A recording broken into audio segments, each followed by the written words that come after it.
Welcome to the show. Yes. Thank you. You guys bring tears to my eyes. I love you, man. Hey, welcome to the show. You know, for over 2 years, we've covered COVID, but nothing like this. This is a case about a Florida judge who decides to whether to let them do whatever they want or to let them end a mandate or requirement. It's the case today. It's the case today involved a few days ago to where a Florida judge overruled its mask mandate for the TSA.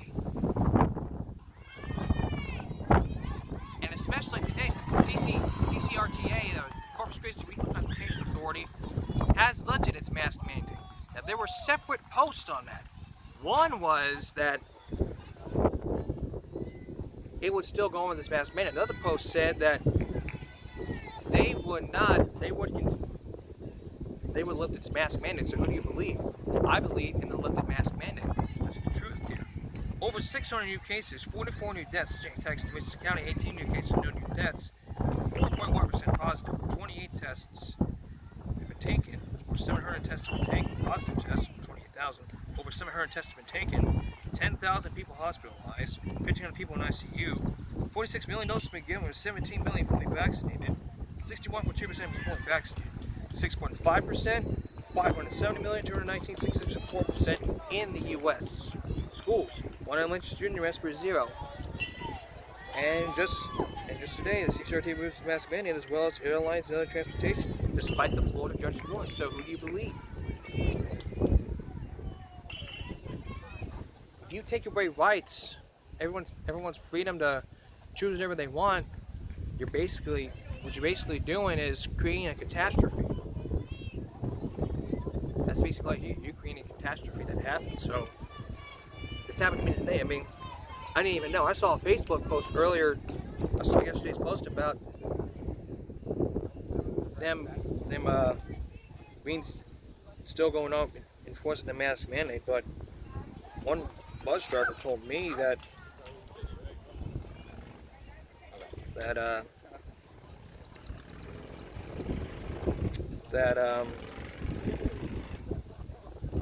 I'm in the upstairs. I was like, okay. So I had the mask in my hand as I was riding to work this morning. And then I see 2 people wearing masks, and I'm like, maybe they're not vaccinated yet. But I still see some masks and hand sanitizer on the table.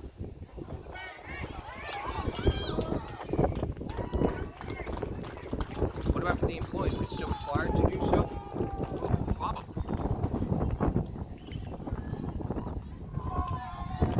So. Comes after a new BA.2 variant from Omicron. I mean, all these variants. It's like you can either decide whether you want to be vaccinated or whether you don't want to be vaccinated. It's like 50-50 for you guys. It's competition. You choose a Sprint phone or a T-Mobile phone. It's competition that forces people to do better. And this, despite the CDC telling the TSA, hey, you better reinstate the mask mandate because of all the cases that are rising. And people are going, okay. So we're still in the clear. And we're still on our way to going back to the new normal here. We could see a peak in the light. Like I said, these cases are going up and down, up and down. That's because of people who are vaccinated or people who are unvaccinated. The unvaccinated people need to just follow their mandate. It's like whether you choose to follow the mandates or not. I mean, it's everyone's choice. Everybody's got a choice. But those choices in life come with certain consequences.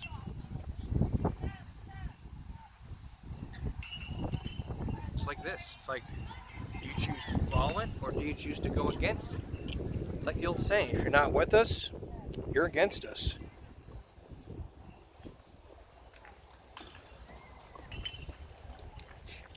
Exactly the point here. I mean, with all the cases that are going on rising into case, down the case, up and down. But until that time comes, we still get it. We still have to issue tips and advisories here. Like, again, like we've always said, masks, very important. Social distance, 6 feet. Hand washing, hand sanitize, disinfecting the areas. Lysol works best. Disinfect your wipes work good. Gloves. Covering your nose and your mouth. You're quarantined. You need to stay quarantined. If you have COVID, you need to stay home within 5 days. After the 5th day, get yourself tested again. If you're negative, you're good. If you're not, you have to stay for another 5 days. Also, if you're riding transportation, whether you're riding the bus, you're riding the subway, you're taking the airplane, you're now in the optionary zone to take off the mask. If you have a medical condition, no point. If you're under 2, you're not allowed to wear a mask. And people under 2 cannot wear masks. Like I said, everyone under 2 is young children are not infected by the virus. It's a blessing. God bless them. Jump to the side.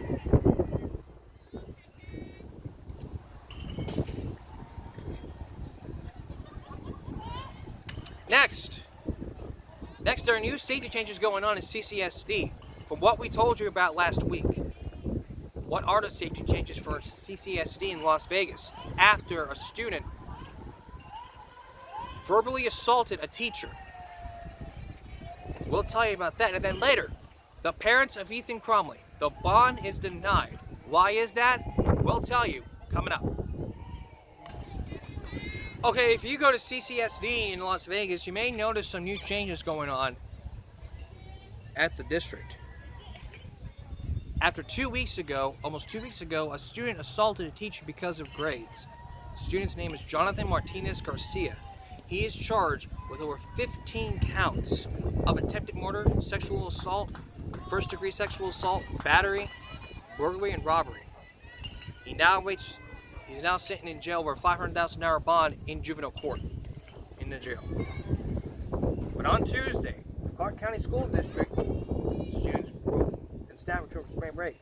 After several incidents in schools, Tuesday will mark the beginning of new district-wide safety measures. On Monday night, parents sent a message to the superintendent, and it reads in part, unfortunately for most students, have not been experienced violence and bullying we see reported in the news. But recent headlines show the actions of a number of students can have tremendous impact on the larger community. This isn't just CCSD, this is a community problem, a nationwide problem. What's happening in our schools mirrors and what's happening in our communities. Children need their parents for guidance, support, and encouragement, healthy ways of dealing with their emotions. As our children watch, listen, and adopt the examples we show them. Please talk to your children being involved in their lives and show you care. Fast-track principles and relevant to CCSD code of conduct, which consequences of violent language include battery against students or staff, violent cuts, drug distribution. But these changes came after a violent attack from a high school teacher last week was 7.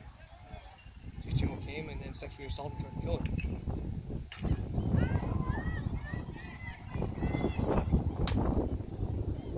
There are changes. I mean, there is police presence happening in our school. You can't expect police presence, but do we need all police presence happening in everything? Well, if some of these situations happens like this, yes. That's why whenever something like this happens, like just last year, Bob Luck decided to do its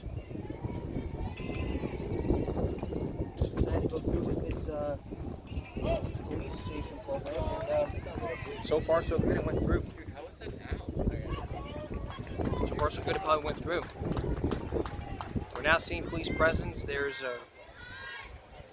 We train officers. There's a lot of stuff going on here, and incidentally, when you look at something like this, it's like who do you believe? But at NewsCon last week, district promised to fix cameras in schools and upgrade their existing intercom system and add panic buttons in every classroom. Remember, it's a little tiny button that teachers use, and when you press that button, it immediately alerts the server. They find out who presses it, And once they finally press it, they can approach the classroom and they can find out what's going on. Let me tell you, had that teacher had that panic button before all this, she would still be alive, and that person would be arrested, and the name would not be disclosed by the local media, because teenagers are charged as adults when they do criminal things. And when stuff like this happens, it's just as simple as trying to understand, like, okay, do you want to disclose the name or do you not want to disclose the name? It's like, what do you decide? It's like deciding on a Sprint phone to a T-Mobile phone. But it's all about competition, and competition is what makes everything good. We have baseball, we have athletic competitions, we have a lot of things going on here. So basically, this presence in the schools is just, I think it's a great safety. I think it's a good thing to have police on our side and on the teacher side to protect us from what goes on. And a lot of schools have different off-duty police officers depending on their schedules. Now, I personally agree with. Now, I really agree to what the district is planning. I agree with the panic buttons. Those were used years ago in Texas, and now, today, they may be used. There's steps I can see that as soon as possible. We don't know how soon it could be.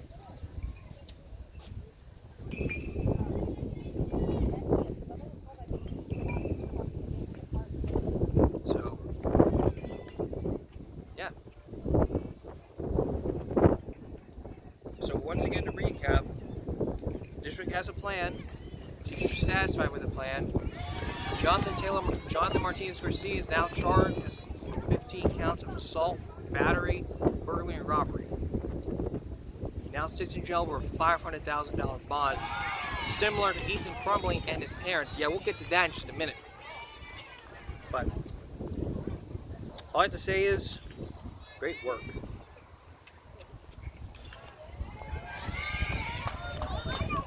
But they can expect those intercoms to be fixed. And that teacher who was attacked, who wasn't identified, still says that she wants change. But when you make a promise, you have to stick to that promise. So it's like if you promise to start the show on Friday, you promise to start the show on Friday, but then you fail to make that promise. If you promise to love and cherish the one you love, then you broke that promise. But promises can be broken. And it can hurt the ones you love, no matter what.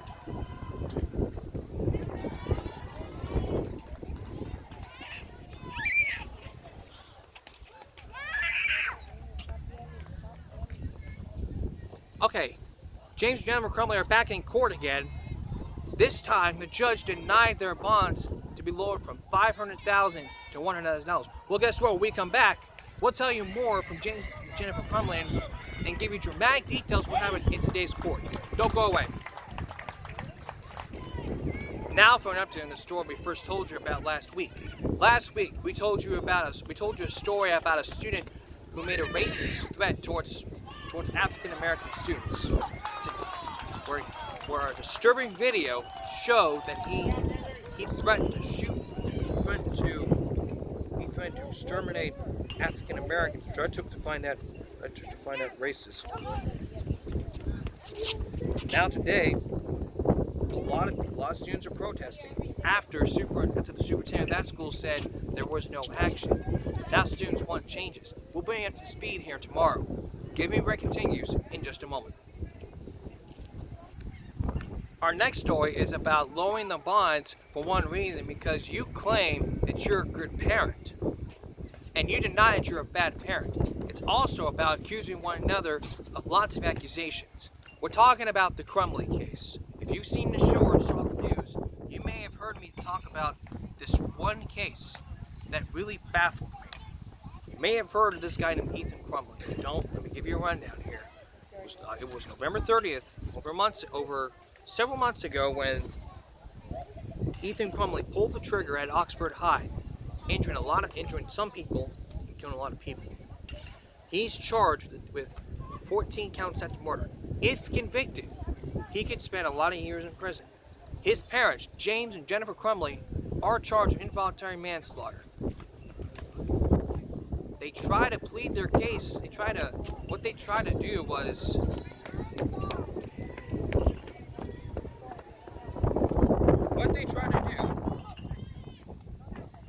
get their bonds lowered from $500,000 to $100,000 from their attorneys. But at that time, their request was denied. And just today, the request to lower the bond was denied. The judge calls a new trial.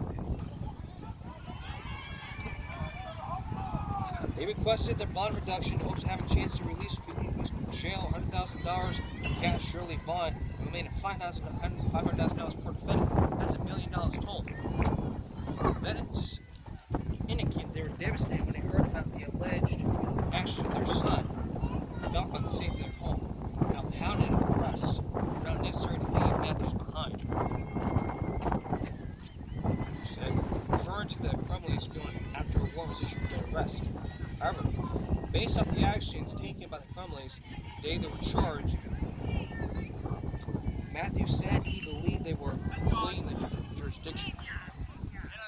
But the defense attorney, Sharon Smith, who was representing James Crumbley, and who was representing Jennifer Crumbley, said they planned around 10 motions pertaining to medical records, eventuality, hearing information, and other issues. Both said they plan to work on any problems with the prosecution filing anything. In March, Crumbley's were appointed as separate independent lawyers on March 22nd. In addition to the dual representation by attorneys from the same firm. It was their appearance since they were ordered to stand trial on charges round over.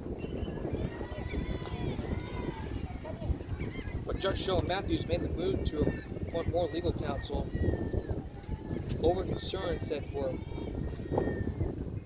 a mistrial declared from conflicting interests from either party. It could take the collegiate extended waiting period for the Crumblies due to a backlog of cases. Over the course of June and February, pieces of evidence were presented suggesting that James Jennifer Crumbley failed to address concerns regarding Ethan Crumbley's mental health. According to authorities, she made an Instagram post that said she was at a gun range shooting a weapon that her son's resident the day before the shooting. There were text messages from the Crumbley representative showing months before the shooting, the teen was texting his mother about hallucinations. Prosecutors were shown about being represented by lawyers at the same time. 6 pages goes on. So, no need to the rest, but you know the history. You know the story. The bond was denied. The parents are charged with involuntary manslaughter, and now they claim they're not bad parents. I'll tell you something right now. If I'm on trial here for involuntary manslaughter in the same case as this, the gag rule would still be in effect. And there's probably like mountains everywhere. Somebody said they found a text message that's saying somebody said they found a text message from James saying to suck it up.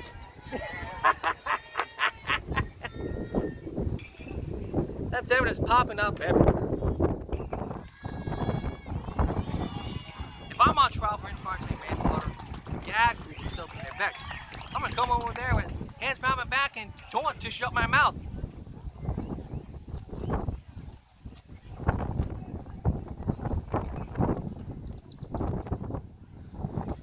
So now, I ain't picketing for no one here. We know what happened. This is a case about an innocent teen who just wanted help. And now with the trial happening, the parents are to blame.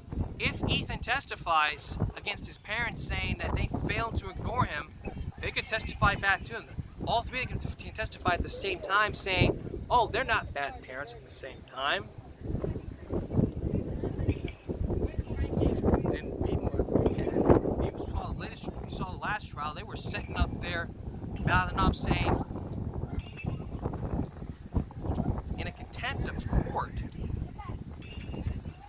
And if you saw a part of that, you may have realized that he needed an earpiece because he couldn't hear well. But he could hear well. Maybe he's just lying to the judge in this case. Let's take a look. He's lying to the judge. He's trying to lie to the judge to cover his own tracks. To end it here, they did it. You may have your opinion on whether the parents ignored their child or not, but I think they did. I think the parents ignored their kid. They failed to seek them help. And I think Ethan's innocent in this case. All he wanted to do was get help, but it didn't happen. I think the parents need to be going to jail. I think Ethan is innocent. I think he needs to go back to his life. When we come back, a new show on Hulu, an old show on Hulu, an old show on ABC, now turns to Hulu. Stay with us. Y'all like that show, Super Nanny? Nothing makes you feel any better than hearing 3 and 4 girls going for an hour and a half. Now, Super Nanny's on Hulu with all 7 seasons. It was on Hulu years ago. Now it's back on with all 7 seasons. Season 8, I'm not sure. It's on Lifetime. But they had this one of my favorite ones was from season 7 where the Van Acker family. They had this one family on for season 7 that he's screaming up a storm. He's not potty trained, going, "Diaper, diaper, diaper, diaper, diaper, diaper." He's like a broken record here.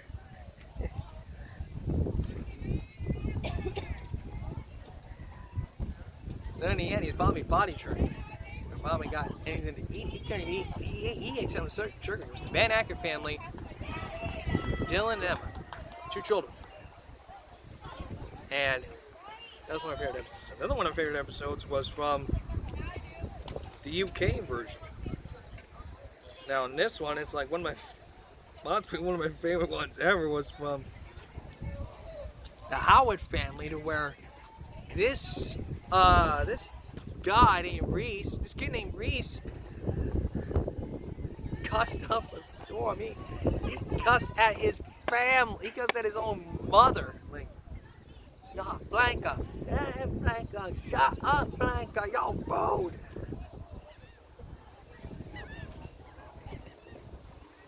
They don't talk, they shout.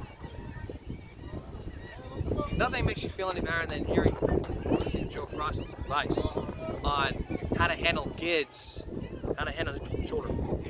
But I'll tell you now, if you want to get a full hour, go ahead.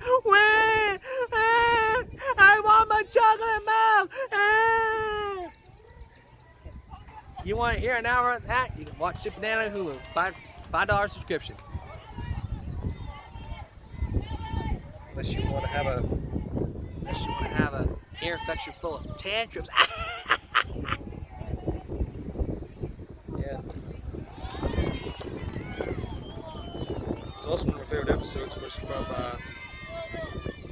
the Van Acker, to where it was from the McKeever, it was from the George family. I mean, that got me a lot of lessons in teen pregnancy.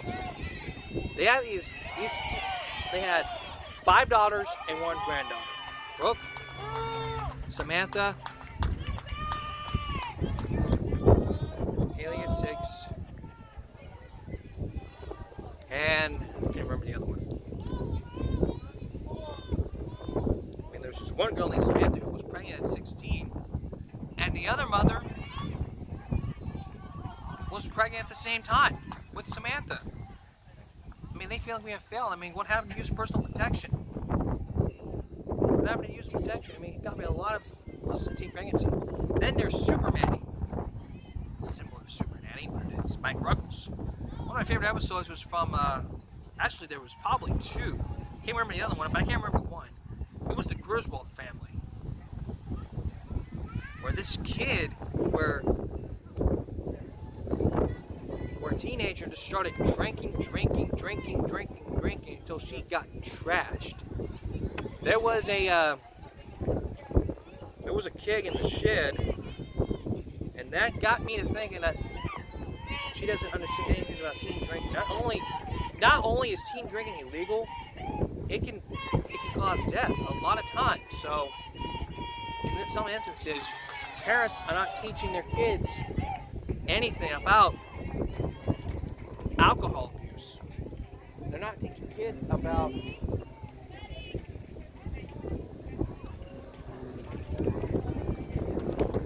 the use of alcohol, what it does to you. I mean, schools. We have to teach teens better. We can't teach our teens what's going to come next. What we're going to do is we're going to go back. We're going to go circling around at square one.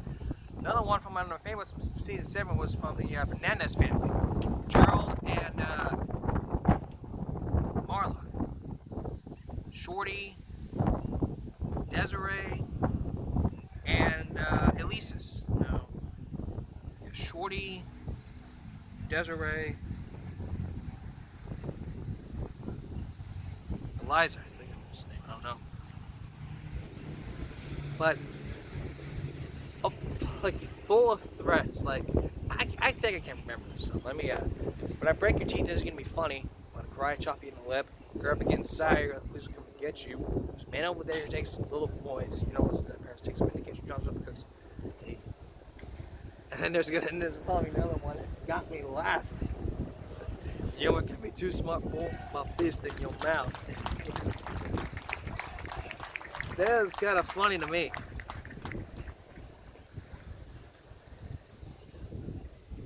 Another one was from the Benton family from Carolina, to where this father is trying to teach his kids teach two boys, Rivers and Hunter, how to be tough. But another thing happened. Everything circulated to when Rivers or Hunter went to Joe Frost, who is the super nanny, and said to her, used to be like the parents having a divorce, and then the dad just totally lost it. He lost it. He lost it completely. Went out on Joe, went out on his wife,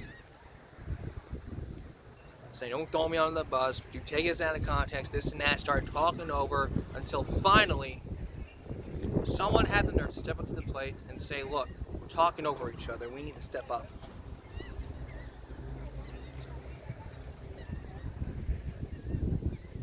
It's actually those are my favorite super nannies, and I plan on watching the show like every Wednesday, Super Nanny Wednesday, before I start the show. And personally, I really think it would be a great teaching tool for all parents if they want kids with instruction manuals. Great show, people. When we come back, our countdown. All month long, we're celebrating our 5-year anniversary, which is going to be a few weeks away. And we're weeks away. So here's the latest number in our countdown. My favorite memory is when I did a lot of stories about the dress code, claiming how it's sexist towards women. And I agreed with them. But personally, I had to agree with the school district at this point until I finally realized by watching skits and experiments that I found out that it can be discriminating against women. That's probably number 10. Number 11, I had to give number 11 the prom dress controversy. The prom dress controversy was the biggest one ever, going over prom dresses and hearing one of the other sides of the story from the students and from the superintendent. I basically had to agree with what the Hamburg has to say.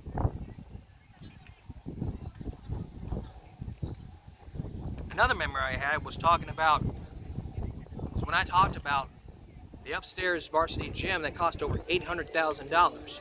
Great memory for me. It's number 12. 13 is to where I talked about Productions, where I did my first show in a baseball field like this. And I was doing my As American As, but I forgot it was paused at the moment. So weeks later, a week or a month later, I did an updated version. I knew that moment had to be led to the spot at our 5-year countdown. That's all of his edition of Give Me a Break Tuesday. We'll see you again tomorrow for Give Me a Break Wednesday. And tune in tomorrow for another outrageous Give Me a Break Wednesday and the next number at our 5-year countdown. Until next time, America.